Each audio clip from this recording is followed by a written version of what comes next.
السلام علیکم ورحمۃ اللہ وبرکاتہ۔ بسم اللہ الرحمن الرحیم۔ امام بخاری ریسرچ اکیڈمی علی گڑھ سے شائع ہونے والے ہفت روزہ الجمعہ میگزین 26 شوال المکرم 1446 ہجری مطابق 25 اپریل 2025 کے مضامین کی آڈیو ریکارڈنگ پیش خدمت ہے۔ پہلا مضمون ہے فکر و نظر، ہر حال میں خوش رہنا سیکھیں۔ محمد فرید حبیب ندوی۔ اللہ تعالیٰ نے اس دنیا کو اس طرح ڈیزائن کیا ہے کہ اس میں زندگی کا ہر رنگ موجود ہے۔ یہاں سکھ بھی ہے اور دکھ بھی، خوشی بھی ہے اور غم بھی، راحت بھی ہے اور تکلیف بھی۔ انسان اپنی نادانی سے یہ چاہتا ہے کہ اسے ہر وقت راحت و آسانی اور خوشی اور شادمانی حاصل رہے، کسی وقت بھی اسے دکھ اور تکلیف کا سامنا نہ کرنا پڑے۔ وہ چاہتا ہے کہ اسے ایسی زندگی ملے جیسی وہ چاہتا ہے، جس میں غم نہ ہو، کوئی تکلیف نہ ہو اور کوئی چیز اس کی خواہش کے خلاف نہ ہو۔ پھر جب اسے ایسے حالات کا سامنا کرنا پڑتا ہے جو اس کی مرضی کے خلاف ہوتے ہیں تو وہ پریشان ہو جاتا ہے، مایوس ہونے لگتا ہے اور زندگی سے اکتانے لگ جاتا ہے۔ حالانکہ اسے سمجھنا چاہیے کہ زندگی کی باغ ڈور اس کے ہاتھ میں نہیں ہے، وہ کسی اور کے ہاتھ میں ہے۔ انسان اپنی تمام پریشانیوں اور مصیبتوں کا حل مال و دولت کو سمجھتا ہے۔ جب اس کے پاس مال کم ہوتا ہے تو اسے لگتا ہے کہ اس کی ساری پریشانیوں کی جڑ یہی مال کی کمی ہے، لیکن وہ ناسمجھ یہ نہیں دیکھتا کہ جن کے پاس اربوں خربوں کی دولت ہے، پرابلمز تو ان کی زندگی میں بھی ہیں، پریشانیاں تو انہیں بھی پیش آتی ہیں۔ اس میں کوئی شک نہیں کہ مال و دولت کی بڑی اہمیت ہے، لیکن یہ سمجھنا کہ وہ ہر مرض کی دوا ہے، نادانی کے سوا کچھ نہیں۔ بیمار اور معذور انسان یہ سمجھتا ہے کہ اس کی زندگی میں تکلیفیں صرف اس کی بیماری اور معذوری کی وجہ سے ہیں۔ اگر وہ تندرست ہوتا تو اس کی زندگی بڑی خوشگوار ہوتی۔ یقیناً صحت بڑی نعمت ہے، لیکن کیا جو لوگ صحت مند اور تندرست ہیں ان کی زندگی میں پرابلمز نہیں ہیں؟ ماتحت اور ملازم شخص یہ سمجھتا ہے کہ اس کی زندگی میں دکھ اور تکلیف اس لیے ہے کہ وہ کسی دوسرے کا ماتحت اور ملازم ہے۔ اگر وہ باس ہوتا تو اس کی زندگی مسائل سے خالی ہوتی۔ لیکن کیا یہ حقیقت نہیں کہ جو افراد کمپنیوں کے مالک ہیں اور باس ہیں وہ بھی دسیوں طرح کی پرابلمز میں جوجھ رہے ہوتے ہیں؟ بات دراصل یہ ہے کہ اس دنیا میں ہر انسان کو ہر طرح کے حالات پیش آتے ہیں، اچھے بھی اور برے بھی، خوشی پہنچانے والے بھی اور تکلیف دینے والے بھی۔ اللہ تعالیٰ نے اس دنیا میں انسان کو بنایا ہی ایسا ہے کہ وہ مشقتوں، الجھنوں اور تکلیفوں سے گھرا ہوا ہے۔ ایک جگہ قرآن میں ارشاد ہے، لَقَدْ خَلَقْنَا الْإِنسَانَ فِي كَبَدٍ، یقیناً ہم نے انسان کو مشقت میں پیدا کیا ہے۔ سورہ بلد آیت نمبر 4۔ البتہ ہر انسان کی الجھن اور پرابلم کی نوعیت الگ الگ ہے، اس لیے انسان کو چاہیے کہ وہ اپنی پریشانیوں اور پرابلمز کو دور کرنے کی کوشش تو کرتا رہے، لیکن ان کی وجہ سے زندگی سے مایوس نہ ہو، بلکہ جس حال میں بھی رہے خوش رہنے کی کوشش کرے، اس لیے کہ من پسند زندگی تو جنت میں ملے گی، اس دنیا میں نہیں۔ یہاں آپ جس حال میں ہیں اسی میں خوش رہنا سیکھیں۔ دوسرا مضمون ہے راہ نجات، کامیابی کا فارمولہ۔ محمد فرید حبیب ندوی۔ اللہ تعالیٰ نے سورہ بنی اسرائیل میں ایک جگہ کامیابی کا فارمولہ بتایا ہے جو 4 باتوں پر مشتمل ہے۔ ارشاد ہے، وَمَنْ أَرَادَ الْآخِرَةَ وَسَعَى لَهَا سَعْيَهَا وَهُوَ مُؤْمِنٌ فَأُولَٰئِكَ كَانَ سَعْيُهُمْ مَشْكُورًا۔ سورہ اسراء آیت نمبر 19۔ ترجمہ، اور جو آخرت کا طالب ہو اور اس کے لیے جیسی کوشش کرنی چاہیے ویسی کوشش کرے اور ہو بھی ایمان والا تو ایسے ہی لوگوں کی کوشش کی قدر کی جائے گی۔ اس آیت سے 4 باتیں معلوم ہوتی ہیں جو کامیابی کے لیے ضروری ہیں۔ نمبر 1، نیت کی درستی۔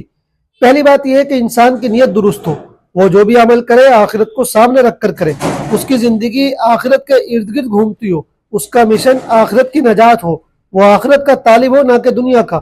اس کا عمل نام کمانے، شہرت حاصل کرنے، دولت سمیٹنے یا لوگوں کو خوش کرنے کے لیے نہ ہو، بلکہ صرف اللہ کو خوش کرنے کے لیے ہو، فکر آخرت اس کے ذہن پر سوار ہو، اسی کو اخلاص کہتے ہیں۔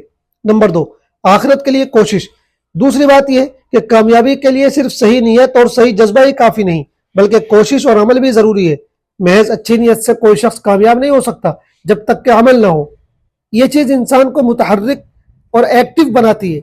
یہ نقطہ بتاتا ہے کہ صرف اچھا سوچ لینے اور اچھے خواب سجا لینے سے کوئی کامیاب نہیں ہو سکتا جب تک کہ اس کے لیے بھرپور محنت نہ کرے۔ نمبر 3، کوشش درست ہو۔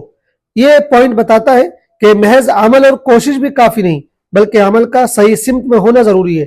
بس اوقات انسان محنت تو بہت کرتا ہے لیکن اس کی محنت غلط سمت میں ہوتی ہے، تو ایسی محنت بھی کامیابی نہیں دلا سکتی۔ کبھی کبھی عمل تو بڑی مقدار میں ہوتا ہے لیکن اس کا نہج درست نہیں ہوتا تو وہ بیکار چلا جاتا ہے۔ آخرت کے اعتبار سے عمل کے درست ہونے کا مطلب یہ ہے کہ وہ اللہ اور اس کے رسول صلی اللہ علیہ وسلم کے بتائے ہوئے طریقے کے مطابق ہو، اسی وجہ سے بدعت کی صورت میں چاہے کتنے زیادہ اعمال ہو مگر وہ کامیابی کے لیے مفید نہیں بلکہ وہ الٹا ناکامی کا سبب بنیں گے۔ نمبر 4، ایمان۔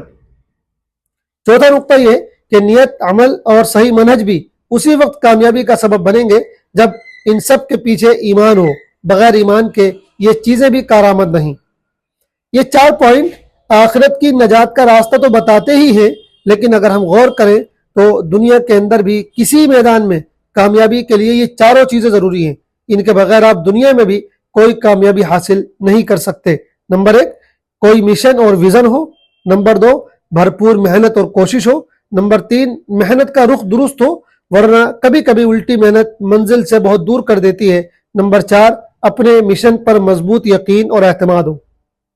تیسرا مضمون ہے اصلاحیات۔ برداشت کی کمی ایک خطرناک رجحان۔ مولانا محمد خالد ضیاء صدیقی ندوی۔ آج کا انسان بظاہر ترقی کی منازل طے کر رہا ہے لیکن اخلاقی طور پر کمزور ہوتا جا رہا ہے۔ ہمارے معاشرے میں برداشت کی کمی روز بروز بڑھتی جا رہی ہے۔ چھوٹے چھوٹے معاملات پر غصہ آ جانا، دوسروں کی بات کاٹنا اور اختلاف رائے کو دشمنی سمجھنا ایک عام رویہ بن چکا ہے۔ مثال کے طور پر اگر کوئی شخص ٹریفک میں غلطی سے آگے نکل جائے تو بجائے سمجھانے یا درگزر کرنے کے فوری جھگڑا شروع ہو جاتا ہے۔ سوشل میڈیا پر بھی یہ رویہ عام ہے۔ اگر کوئی مختلف رائے دے دے تو لوگ اسے برا بھلا کہنے لگتے ہیں، گالم گلوچ اور نفرت انگیز کمنٹس کرنے لگتے ہیں۔ اسی طرح گھریلو زندگی میں بھی برداشت کی کمی نظر آتی ہے۔ ہم دیکھتے ہیں کہ اگر کسی بچے سے غلطی ہو جائے تو ماں باپ برداشت کے بجائے سختی کرتے ہیں، جس سے بچے کے اندر خوف، ضد یا بغاوت کا جذبہ پیدا ہو جاتا ہے۔ شوہر اور بیوی کے درمیان بھی اگر برداشت نہ ہو تو معمولی باتیں بڑے بڑے جھگڑوں کا سبب بن جاتی ہیں۔ برداشت ایک ایسی خوبی ہے جو انسان کو بڑا بناتی ہے اور معاشرے کو جوڑے رکھتی ہے۔ برداشت ایک ایسی خوبی ہے جو معاشرتی ہم آہنگی، امن اور محبت کی بنیاد فراہم کرتی ہے۔ جب معاشرہ برداشت کا دامن تھامے رکھتا ہے تو اختلافات بھی احترام کے دائرے میں رہتے ہیں، لیکن جب یہ خوبی ختم ہو جائے تو گھر، اسکول، دفاتر اور یہاں تک کہ عبادت گاہیں بھی بدامنی کا شکار ہو جاتی ہیں۔ عدم برداشت کی بڑی وجوہات میں شعور کی کمی، تعلیم و تربیت کی کمی، جلد بازی، غصہ اور خود کو ہمیشہ درست سمجھنے کا رویہ شامل ہے۔ اگر ہم چاہتے ہیں کہ معاشرہ پرامن ہو تو ہمیں خود سے ابتدا کرنی ہوگی۔ اپنے گھر میں، اسکول میں اور دفتر میں ایسے رویے اپنائیں جو صبر، برداشت اور اخلاق کی نمائندگی کرتے ہوں۔ اپنے بچوں کو برداشت کا سبق دیں، دوسروں کی بات سننے کی عادت ڈالیں اور اختلافات کو برداشت کرنا سیکھیں۔ آخری مضمون ہے مسائل۔ اگر باوضو ہونے میں شبہ ہو۔ سوال: اگر کسی کو یہ دھیان نہ ہو کہ اس کا وضو باقی ہے یا ٹوٹ گیا ہے تو وہ کیا کرے؟ جواب: اگر یہ یاد ہو کہ کچھ دیر پہلے وضو کیا تھا مگر یہ دھیان نہ ہو کہ اب وضو باقی ہے یا ٹوٹ چکا ہے تو اس کے لیے گنجائش ہے کہ وہ اسی حالت میں نماز پڑھ لے، کیونکہ اسے وضو کرنے کا یقین ہے، ٹوٹنے کا یقین نہیں ہے، تو شبے کی وجہ سے وضو ٹوٹا ہوا نہیں مانا جائے گا۔ البتہ بہتر یہی ہے کہ ایسی صورت میں نیا وضو کر کے ہی نماز پڑھے۔ والسلام علیکم ورحمۃ اللہ وبرکاتہ۔